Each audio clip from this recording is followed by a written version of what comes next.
Hello and नमस्ते welcome to my YouTube channel learning and sharing with सुरजको अर्को नयाँ एपिसोडमा यहाँलाई हार्दिक स्वागत गर्न चाहन्छु। म सुरज विश्वकर्मा।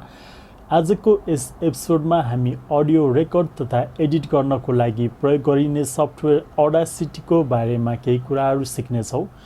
ऑडासिटी एउटा फ्री सफ्टवेयर हो जसमा हामीले सजिलैसँग अडियो रेकर्ड तथा एडिटिङ गर्न सक्दछौँ र यो विन्डोज, म्याक तथा लिनक्स जस्तो अपरेटिङ सिस्टमहरूमा सजिलैसँग प्रयोग गर्न सकिन्छ। हामीले ऑडासिटीको प्रयोग गरेर पोडकास्ट तथा भिडियोहरूमा भोइस ओभर गर्ने तथा इभन जिङ्गलहरू एफएमहरूमा बजाउनको लागि सानो एडभर्टाइजहरू पनि बनाउन सक्दछौँ। र आजको यस भिडियोमा हामी ऑडासिटी कहाँबाट डाउनलोड गर्ने र यसलाई इन्स्टलेसन गर्ने र यसको इन्टरफेसको बारेमा सम्पूर्ण कुराहरू डिटेल्ली रूपमा सिक्नेछौँ। र यदि मेरो च्यानलमा नयाँ हुनुहुन्छ भने प्लिज मेरो च्यानल सब्सक्राइब गर्नुहोला र नोटिफिकेसन बटन पनि अन गर्नुहोला। र ढिला नगरिकन आजको मेन टपिक्सतिर लागौँ है त। हामीले ऑडासिटी सफ्टवेयर डाउनलोड गर्नको लागि गुगलमा जाउँ र ऑडासिटी टाइप गरौँ र यो टाइप गरिसकेपछि यहाँ देख्न सक्नुहुन्छ audacityteam.org भन्ने वेबसाइट, यसलाई ओपन गरौँ र यो ओपन गरिसकेपछि यहाँ डाउनलोडमा देख्न सक्नुहुन्छ विन्डोज, म्याक र लिनक्स विभिन्न अप्सनहरू आएको छ र आफ्नो अपरेटिङ सिस्टम अनुसार हजुरले एउटा चुज गर्नु। जस्तो मेरो विन्डोज छ, विन्डोजलाई क्लिक गरेँ मैले र यो क्लिक गरिसकेपछि यहाँ करेन्ट भर्जन देख्न सक्नुहुन्छ 3.1.1 आएको छ। यसमा डाउनलोड गर्न सक्नुहुन्छ यहाँ र मैले यो डाउनलोड गरिसकेको छु, त्यसैले म यो स्किप गर्दछु। र यहाँ देख्न सक्नुहुन्छ यो ऑडासिटीको आइकन यहाँ देखिएको छ, यसलाई ओपन गरौँ र यो ओपन गरिसकेपछि यहाँ देख्न सक्नुहुन्छ यो यसको टुलबारहरू यहाँ रहेको छ र हामीले रेकर्डिङ गर्नुभन्दा पहिला यसमा केही सेटिङहरू मिलाउनु पर्ने हुन्छ। जस्तो यहाँ यो साउन्ड कार्ड रहेको छ, एमएमई देखाइरहेको छ। यसको हाम्रो windows direct sound card, windows WhatsApp रहेको छ। हामीले यसलाई डिफल्ट एमएमईमा छोड्न सक्छौँ र हामीले हाम्रो अडियो रेकर्ड गर्नको लागि कुन माइक सेलेक्ट गर्ने भनेर यहाँ विभिन्न अप्सनहरू आएको छ। जस्तो अहिले मैले एक्सटर्नल युएसबी माइक कनेक्ट गरेको छु र यो ल्यापटपमा र यो यहाँ देखाइरहेको छ। हजुरले पनि आफ्नो एक्सटर्नल माइक कनेक्ट गर्नुभएको छ भने त्यो यहाँबाट चुज गर्न सक्नुहुन्छ।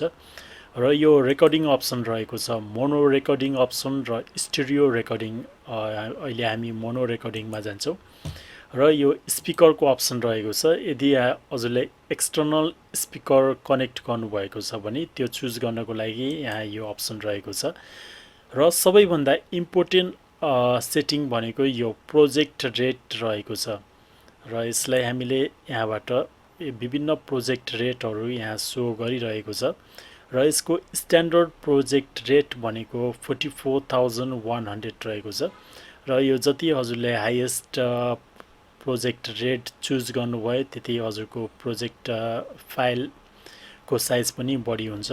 र अहिले हामी यो स्ट्यान्डर्ड प्रोजेक्ट रेट 44,100 यो चुज गरौँ र हामीले हाम्रो प्रोजेक्ट रेकर्ड गरिराख्दाखेरि यहाँ यो टाइम यहाँ सो गर्छ र यो रेकर्डको बटन भयो, त्यसरी स्टप, प्ले र पजको बटन भयो।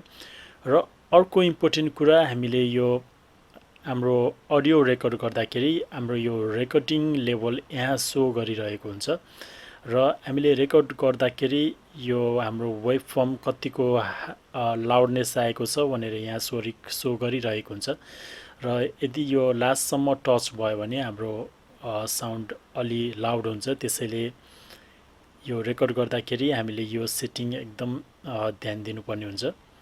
र रेकर्डिङ गर्नुभन्दा अगाडि ध्यान दिनुपर्ने कुरा, हामीले कुनै पनि प्रोजेक्ट रेकर्ड गर्नुभन्दा अगाडि 5 सेकेन्ड जति ग्याप राखेर रेकर्ड गर्यो भने पछि एडिटिङ गर्नको लागि सजिलो हुन्छ।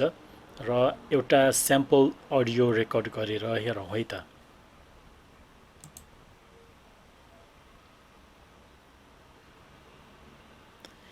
हेलो एन्ड नमस्ते, welcome to my YouTube channel. फेरि पनि एउटा नयाँ भिडियो लिएर उपस्थित भएको छु। म सुरज विश्वकर्मा र आजको यस भिडियोमा हामी अडियो रेकर्ड तथा एडिट गर्नको लागि अडासिटी भन्ने सफ्टवेयरको बारेमा डिटेल रूपमा केही कुराहरू सिक्दैछौँ।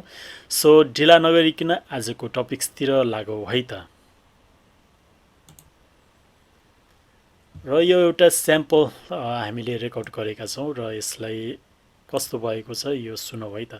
यो अगाडि यहाँ ग्याप रहेको छ, त्यसैले डाइरेक्ट यो यहाँबाट सुनौ। Welcome to my YouTube channel. फेरि पनि एउटा नयाँ भिडियो लिएर उपस्थित भएको छु। म सुरज विश्वकर्मा र हामीले यो एडिट गर्नको लागि सबैभन्दा पहिलो कुरा गर्नुपर्ने कुरा के छ भने हामीले यो ग्याप राखेको कारण चाहिँ कुनै ब्याकग्राउन्ड नोइज आएको छ भने त्यसलाई हटाउनको लागि हामीले यो ग्याप राखेका थियौँ। त्यसैले यसलाई अब हामीले सेलेक्ट गरौँ। सेलेक्ट गरेर यो इफेक्टमा जाउँ। इफेक्टमा गएपछि यहाँ एउटा नोइज रिडक्सन भन्ने अप्सन रहेको छ, यसमा सेलेक्ट गरौँ र सुरुमा हामीले नोइज प्रोफाइल गेट नोइज प्रोफाइलमा क्लिक गर्नुपर्ने हुन्छ। त्यसबाट हामीले हाम्रो कोठामा भएको कुनै पनि ब्याकग्राउन्ड साउन्ड जस्तो फ्यानको साउन्ड अथवा एसीको साउन्ड अथवा केही साउन्ड छ भने त्यसको प्रोफाइल यसले सेलेक्ट गर्छ। त्यसैले हामी यहाँ क्लिक गरौँ र यो सिलेक्ट भइसकेपछि हामी फेरि सिलेक्ट अल गरौँ र इफेक्टमा जाउँ र नोइज रिडक्सनमा जाउँ र यहाँ विभिन्न सेटिङहरू रहेको छ। यसमा हजुरको इच्छाअनुसार यसलाई तलमाथि पनि गर्न सक्नुहुन्छ, तर यो डिफल्टमै छोड्नुभयो भने राम्रो हुन्छ र ओके गरौँ। र अहिले देख्न सक्नुहुन्छ यहाँ यो सानो सानो वेब फर्महरू रहेको थियो, त्यो अहिले डिलिट भइसकेको छ र हाम्रो ब्याकग्राउन्ड साउन्डहरू यो पुरै क्लिपबाट हटिसकेको छ र अब हामीलाई यो अगाडिको साउन्ड यो ग्याप नचाहिने भएको कारणले गर्दाखेरि यसलाई हामीले कट गर्न सक्दछौँ। यसको लागि हामीले यो सेलेक्ट गरौँ, एडिटमा जाउँ र कट गरौँ र हाम्रो यो नचाहिने पार्ट कट भएको छ। र हामीले यो अडियोलाई अलिकति इफेक्टिभ बनाउनको लागि यसलाई बुस्ट अथवा बेस बुस्ट गऱ्यौँ भने अलिकति राम्रो सुनिन्छ आवाज। त्यसको लागि हामीले यो सेलेक्ट गरौँ र सेलेक्ट गरेपछि इफेक्टमा जाउँ र यो फिल्टर कर्भ भन्ने अप्सन रहेको छ, यहाँ यसलाई सेलेक्ट गरौँ र यहाँ म्यानेज गरौँ। फ्याक्ट्री प्रिसेटमा जाउँ र यो बेस बुस्ट भन्ने अप्सन रहेको छ, यहाँ क्लिक गरौँ र यो क्लिक गरिसकेपछि हामीले हाम्रो आवाजलाई कतिको बुस्ट गर्ने भन्ने यहाँ अप्सन रहेको छ। यो धेरै अलि हाई गरे पनि त्यति राम्रो सुनिँदैन। सकभर यो 6 dB र 12 dB को बिचमा राख्नुभयो भने राम्रो सुनिन्छ। र यसरी हामीले सिलेक्ट गरिसकेपछि ओके गरौँ र यो अहिले अलिकति बुस्ट भएको छ, यो सुनौ है त कस्तो सुनिन्छ। हेलो एन्ड नमस्ते, welcome to my YouTube channel. फेरि पनि एउटा नयाँ भिडियो लिएर उपस्थित। यो साउन्ड अलिकति बुस्ट भएको छ र यसलाई अब फेरि हामीले कम्प्रेस गरेर राख्यो भने राम्रो हुन्छ। यसलाई कम्प्रेस गरौँ, ओके गरौँ, यो कम्प्रेस भएको छ र अब यो साउन्डमा साउन्ड क्लिपमा हामीले म्युजिक पनि एड गर्न सक्छौँ। त्यसको लागि हामी फाइलमा जाउँ, इम्पोर्ट गरौँ र अडियो सेलेक्ट गरौँ एउटा, जस्तो यो अडियो चुज गरौँ, हामी ओपन गरौँ र यहाँ देख्न सक्नुहुन्छ यो अडियो फाइल यहाँ तल आइसकेको छ र यो अडियो फाइल धेरै नै लामो छ, यति लामो हामीले चाहिँदैन। त्यसैले हामीले यहाँबाट सेलेक्ट गरेर यसलाई कट गर्न सक्दछौँ। एडिटमा जाउँ र कट गरौँ र हाम्रो यो अडियो क्लिप र म्युजिक क्लिप लगभग एउटै लेन्थको भएको छ। यसलाई अब सुनौ है त कस्तो आउँछ। उपस्थित भएको छु म सुरज विश्वकर्मा र आजको यस भिडियोमा हामी अडियो रेकर्ड तथा जस्तो यो सँगै प्ले गर्दाखेरि हाम्रो अडियो क्लिप भन्दा यो म्युजिकको साउन्ड अलि चर्को आइरहेको छ, धेरै नै चर्को आएको छ। त्यसलाई हामीले एडजस्ट गर्न सक्दछौँ। त्यो एडजस्ट गर्नको लागि हामी यहाँबाट यसलाई गरेर पनि गर्न सक्छौँ। अझ त्योभन्दा अझै बेटर यहाँ एउटा अप्सन इफेक्ट रहेको छ, यो अटोडक भन्ने इफेक्ट रहेको छ। यो एप्लाई गर्यो भने साह्रै राम्रो सुनिन्छ। जस्तो हाम्रो अडियो क्लिप र म्युजिक प्ले हुँदाखेरि अलि ब्यालेन्समा सुनाइदिन्छ यसले। र यो इफेक्ट एप्लाई गर्नुभन्दा पहिला हामीले यो हाम्रो अडियो क्लिपलाई तल लिएर आउनु पर्ने हुन्छ। त्यसको लागि यहाँ सिलेक्ट गर्नुहोस् र यसलाई जस्ट तल ड्र्याग गर्नु। यो तल आएको छ। तल आइसकेपछि हामी इफेक्टमा जाउँ र अटोडकमा जाउँ र यसरी अटोडकमा गइसकेपछि यहाँ कतिको यो एडजस्ट गर्न सक्नुहुन्छ हजुरले चाहे अनुसारको। यहाँ विभिन्न अप्सनहरू रहेको छ, तर डिफल्टमै छोड्नु भए पनि राम्रो हुन्छ। यसलाई जस्ट ओके गरिदिनु र यो ओके गरेपछि यहाँ देख्न सक्नुहुन्छ यो वेब फर्महरू सानो आएको छ। हाम्रो अडियो क्लिप र यो म्युजिकको वेब फर्ममा केही अन्तर आएको छ अहिले। र अहिले हामी प्ले गरेर हेरौँ है त कस्तो आएको छ यो। हेलो एन्ड नमस्ते, welcome to my YouTube channel. फेरि पनि एउटा नयाँ भिडियो लिएर उपस्थित भएको छु म सुरज विश्वकर्मा। र आजको यस भिडियोमा हामी अडियो रेकर्ड तथा एडिट गर्नको लागि Audacity भन्ने सफ्टवेयरको बारेमा डिटेल रूपमा केही कुराहरू सिक्दैछौँ। सो ढिला नगरिकन आजको टपिक्सतिर लागौँ है त। र हामीले अटोडक एप्लाई गरिसकेपछि यो ट्र्याकलाई हामीले फेरि एउटा फाइनल इफेक्ट दिन सक्छौँ। जस्तो यो सेलेक्ट अल गरेर इफेक्टमा जाउँ र यो नर्मलाइज गरौँ, यसलाई ओके गरौँ र अलिकति यो एडजस्ट भएको छ। सुनौ है त कस्तो आएको छ। हेलो एन्ड नमस्ते, welcome to my YouTube channel. फेरि पनि एउटा नयाँ भिडियो लिएर यो अहिले अलिकति राम्रो सुनिए जस्तो छ। र यसलाई हामीले सेभ यो काम गर्दा गर्दै सेभ गर्न पनि सेभ प्रोजेक्ट गर्न पनि सक्छौँ। र अहिले हाम्रो यो लगभग रेकर्डिङको प्रोसेस कम्प्लिट भइसकेको कारणले गर्दा डाइरेक्ट